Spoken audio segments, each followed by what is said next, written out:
కొబ్బరి రైతులకు ఇచ్చిన హామీని డిప్యూటీ సీఎం పవన్ కళ్యాణ్ నెల రోజుల్లోనే నెరవేర్చారు. అంబేద్కర్ కోనసీమ జిల్లా రాజోలు నియోజకవర్గంలో కొబ్బరి రైతులకు ఇచ్చిన హామీకి సంబంధించి శంకరగుప్తం మేనేజర్ డ్రైన్ ఆధునీకరణ పనులకు 20,77,00,000 రూపాయల నిధులను మంజూరు చేశారు. మంగళగిరిలోని క్యాంపు కార్యాలయం నుంచి పవన్ వర్చువల్ గా దీనికి శంకుస్థాపన చేశారు.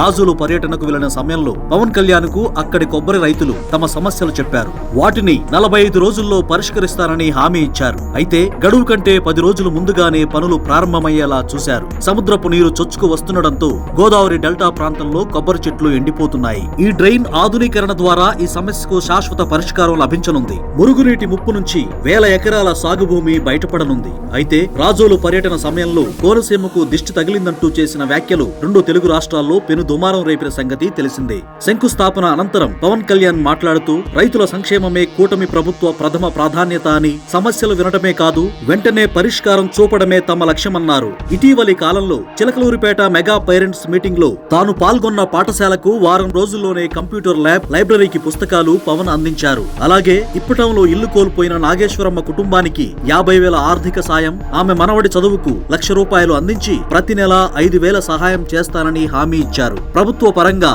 నిర్ణయాలు తీసుకుంటూనే వ్యక్తిగతంగా కూడా ప్రజలకు అండగా నిలుస్తున్న పవన్ కళ్యాణ్ ఏపీ రాజకీయాల్లో తనదైన ముద్ర వేస్తున్నారు.